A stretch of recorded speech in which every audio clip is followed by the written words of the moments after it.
Olá, os principais momentos da semana entre os julgamentos do plenário do Supremo Tribunal Federal você confere aqui na TV Justiça. Plenárias está começando.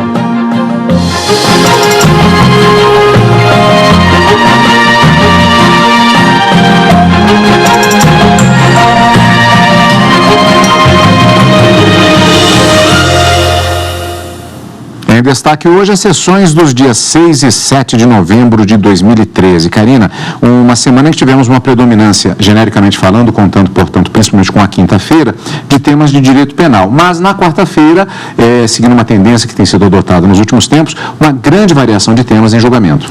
Nós tivemos, inclusive, duas leis que foram declaradas parcialmente inconstitucionais, confirmando liminares que já haviam sido julgadas pelo Supremo Tribunal Federal e que teriam feito suspender a eficácia das normas. Trata-se de uma lei do Estado de Minas Gerais e de uma lei federal que tratava do voto secreto, ou melhor, do voto impresso nas eleições de 2014.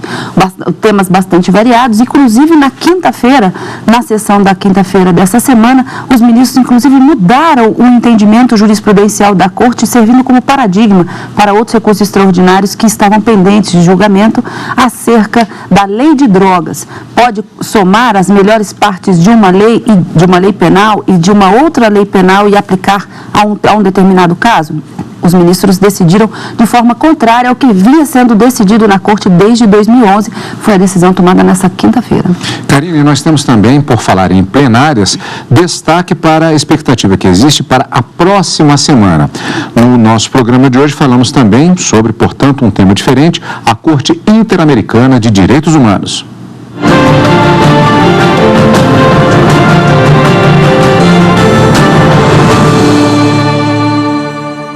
Pois é, a Corte Interamericana de Direitos Humanos estará no Brasil este mês, mais exatamente na próxima semana. E a TV Justiça explica como surgiu e como funciona esse Tribunal Internacional. Acompanhe na reportagem de Carla Lucena. Proteger os direitos humanos. Esse é o principal objetivo da Convenção Americana de Direitos Humanos, também conhecida como Pacto de San José. O tratado foi escrito em 1969 e entrou em vigor em 1978. 25 países ratificaram o documento, entre eles Brasil, Argentina, El Salvador e Peru. A convenção incorporou a Comissão Interamericana e criou a Corte Interamericana de Direitos Humanos. Ela tem função consultiva quando os países enviam questionamentos e também contenciosa, que estabelece sentenças. Ela surge diante de um esforço que existe no mundo todo para proteger direitos humanos. Então, nesse espírito, nesse ambiente, também se decidiu criar nas Américas um instrumento para a proteção de direitos humanos que seguia uma lógica regional que já tinha sido inaugurada em 1950 pela Convenção Europeia de Direitos Humanos. Os casos chegam ao tribunal depois de serem apresentados por grupos ou pelo próprio Estado à comissão. Após análise minuciosa de todos os aspectos do caso, inclusive de esgotamento de recursos internos no país, é emitido um relatório para a Corte com o parecer do caso. A partir daí, são realizadas sessões que envolvem audiências e resoluções sobre os processos, além da adoção de sentenças. A cada ano, a Corte faz 4 períodos ordinários e 2 extraordinários. Em média, um caso demora 18 meses para ser julgado. A Corte Interamericana é muito similar à ideia do processo civil. Ela não julga crimes propriamente disso. Ou pelo menos ela não imputa crimes às pessoas. A Corte é formada por 7 juízes escolhidos a partir de uma solicitação do secretário-geral da OEA aos Estados partes da Convenção. Cada país envia uma lista com até 3 candidatos. Eles são eleitos em votação secreta durante a Assembleia Geral da OEA pelos Estados-membros. Ganha quem tiver maioria absoluta dos votos. O mandato é de 6 anos, podendo ser reeleito uma única vez. Atualmente, a Corte é composta por Diego Garcia Sayán, do Peru, que é o presidente da Corte, Manuel Ventura Robles, da Costa Rica, o vice-presidente, Alberto Pérez Pérez, do Uruguai, Humberto Antônio Serra Porto, da Colômbia, Eduardo Villagrossi, do Chile, Roberto Caldas, do Brasil e Eduardo Ferrer MacGregor, do México. a Corte Interamericana tem, ao longo da história, escrito uma jurisprudência muito forte, muito apreciada, as decisões são muito bem trabalhadas. Nos últimos anos, a Corte se tornou itinerante para aproximar os trabalhos do Tribunal da população e, desde então, vem realizando sessões extraordinárias em vários países. 15 nações latino-americanas já receberam a Corte. Em setembro, ela passou pelo México, onde mais de 7.000 pessoas acompanharam de perto os trabalhos. E dando sequência às sessões itinerantes, a Corte desembarca aqui no Brasil pela segunda vez. A solenidade de abertura está marcada para o dia 11 de novembro e, de forma inédita, o Supremo Tribunal Federal vai abrir as portas para receber a Corte. O caso que será tratado é a invasão do Palácio da Justiça da Colômbia em 1985 por um grupo político conhecido como M19. Os juízes vão analisar o desaparecimento forçado de 13 pessoas e a posterior execução de uma delas, assim como as supostas detenções e torturas de outras 4. Testemunhas, peritos e vítimas vão ser ouvidas durante a sessão. E também as sessões públicas e também um seminário que será realizado sobre direitos humanos. Você vai acompanhar a cobertura completa aqui na TV Justiça.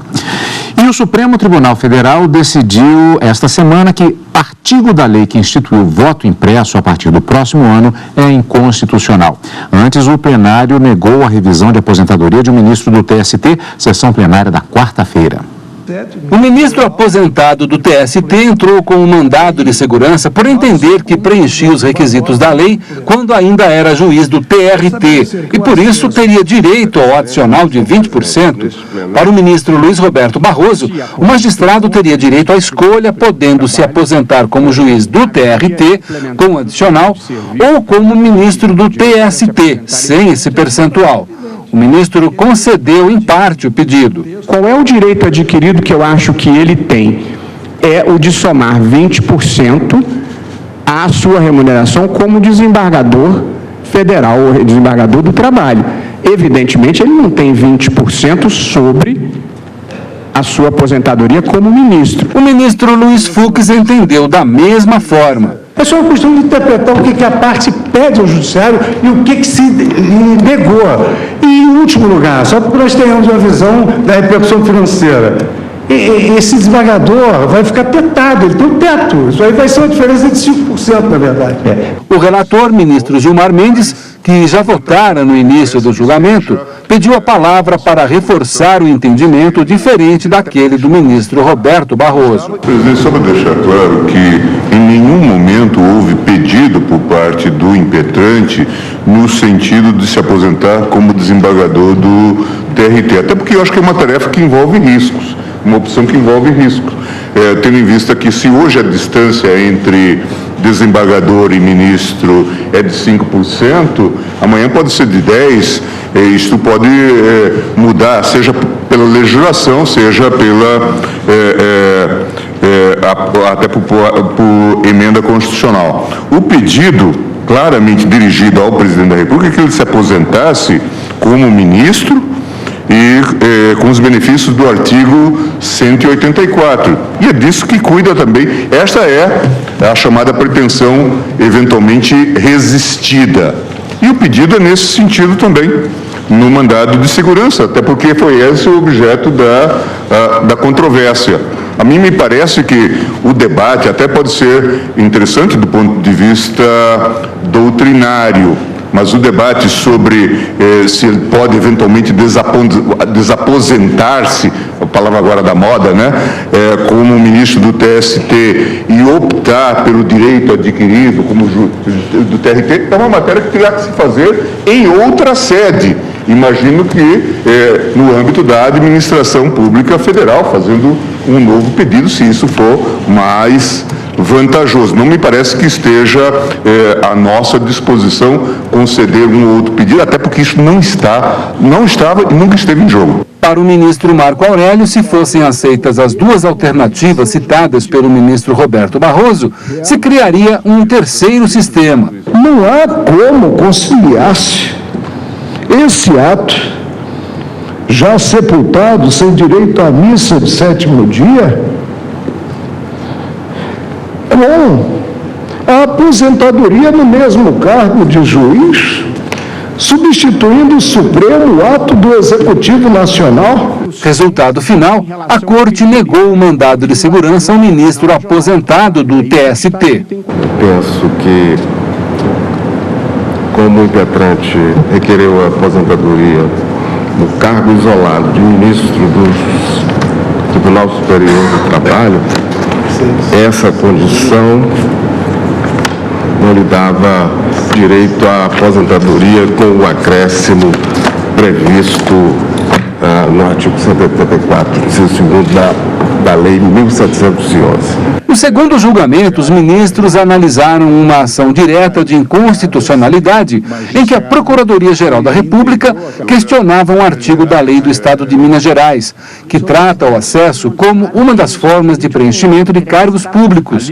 Para a PGR, a norma viola a Constituição Federal, que exige a realização de concurso público. É inconstitucional toda modalidade de provimento que propicia o servidor investir sem prévia aprovação em concurso público destinado ao seu provimento em cargo que não integra a carreira na qual anteriormente investido. O primeiro relator dessa ação foi o ministro Celso de Mello, que já havia concedido uma medida cautelar. Por isso, a lei não estava em vigor. Por maioria, a Corte acolheu a ação direta de inconstitucionalidade. Os ministros também analisaram embargos de declaração sobre a ação direta de inconstitucionalidade contra uma lei de Mato Grosso do Sul, que criou o Fundo de Desenvolvimento do Sistema Rodoviário. Para a Confederação Nacional da Agricultura, que propôs os embargos, nesse caso, há nítida violação do princípio de livre concorrência. A Corte do Supremo rejeitou os embargos. Os ministros analisaram ainda a ação direta de inconstitucionalidade da Procuradoria-Geral da República contra um artigo de uma lei federal que criaria, já para as eleições de 2014, o voto impresso conferido pelo eleitor. Para o Ministério Público Federal, o retorno do voto impresso reduziria a liberdade de escolha do eleitor e poderia comprometer a lisura do processo eleitoral e o sigilo do voto. A relatora, ministra Carmen Lúcia, lembrou que o sistema eleitoral eletrônico brasileiro é reconhecido internacionalmente, inclusive pela segurança que oferece. O tribunal recebe uma média de 8 a 12 pedidos de visitas e de tentativas de saber como funciona para cópias por mês do mundo inteiro. Se tivesse tantas falhas e se os Estados Unidos ou qualquer outro, e estou citando os Estados Unidos porque foi citado da tribuna, tanto bons resultados, talvez nós não fôssemos tantas vezes procurados, tentados ser copiados, exatamente como modelo de confiabilidade. Durante a votação, cada ministro destacou essa segurança eleitoral da urna eletrônica. Por unanimidade, a Corte julgou procedente a ação da PGR, o que significa que o voto vai continuar sendo exclusivamente eletrônico. Pois é, Karina, decisões importantes. Aliás, falamos a respeito da variação de temas, particularmente na quarta-feira, mas principalmente um liame comum, que é o fato que foi muito debatido o direito constitucional, embora sobre temas variados, inclusive essa questão eleitoral. Esse voto impresso foi uma grande discussão em 2011, quando a liminar foi concedida para fazer suspender os efeitos da norma. Então, já desde 2011, a possibilidade de impressão de votos já tinha sido suspensa pelo Supremo em razão do efeito vinculante da medida cautelar deferida pelo Supremo Tribunal Federal. E na sessão desta quarta-feira, nessa semana, confirmou-se a liminar, então confirmou-se a liminar no mérito do julgamento dessa ação direta de inconstitucionalidade. Qualquer tipo de impressão do voto pode sim violar frontalmente o direito ao sigilo do voto, que é inclusive na nossa Constituição alçado à cláusula pétrea, ou seja, o voto ele tem algumas características que não podem ser modificados sequer por emenda à Constituição. O voto direto, secreto, universal e periódico são denominados cláusulas pétreas previstos lá no artigo 60 da Constituição e não podem ser alterados. E os ministros entenderam que a possibilidade de impressão de um recibo no voto no dia das eleições pode sim violar esse sigilo e que seria absolutamente inconstitucional. Confirmada, portanto, a medida cautelar. E um outro tema também que acabou sendo declarado inconstitucional foi parte de uma lei do Estado de Minas Gerais que previa uma forma de acesso a um determinado cargo público de forma absolutamente contrária ao previsto na Constituição, violando o princípio do concurso público. Então, haveria uma manobra feita pela legislação mineira que possibilitava que pessoas mudassem de carreira de forma interna sem que fizessem um concurso público para o acesso. Julgado também, em parte, né, só no dispositivo que tratava dessa forma de acesso como sendo inconstitucional, confirmando também uma liminar que já havia sido deferida em 1993 e que agora, no mérito, quase 20 anos depois, resolve-se definitivamente sobre essa inconstitucionalidade da lei mineira. Tocando o barco, porque tem muita coisa ainda. Estes foram os destaques da sessão plenária da quarta-feira, agora a sessão da quinta-feira, dia 7, em que os ministros absolveram um homem acusado de desobedecer a ordem da Justiça Eleitoral. Falei o termo de Justiça Eleitoral novamente, o referente a direito eleitoral no caso. Em outro processo, o plenário não aceitou um pedido da Defensoria Pública que queria que parte de uma lei retroagisse para beneficiar uma mulher presa em São Paulo por tráfico de drogas. Vamos ver. Os ministros do Supremo julgaram um recurso extraordinário da Defensoria Pública da União sobre o caso de uma presidiária de São Paulo condenada pelo crime de tráfico de drogas. Segundo a Defensoria, houve violação à Constituição Federal, já que a lei não teria retroagido para beneficiar a acusada. A Defensoria alega que a acusada cometeu o crime de tráfico ocasional e que o pedido não se trata de edição de nova lei, e sim da retroação de parte da nova lei, que trata de tráfico de entorpecentes. A defesa pede para ser mantida a pena mais branda, de 3 anos, prevista na Lei de Drogas de 1976, e não a de 5 anos, como prevê a Lei 11.343 de 2006. A Lei 11.343 tem partes mais benéficas e partes mais graves, mais severas, né? Então, se é preciso aplicar a sua inteireza para só então saber se no cômputo final ela é mais benéfica ou ela é mais severa, seguramente o que está acontecendo é que a parte severa dessa lei está retroagindo.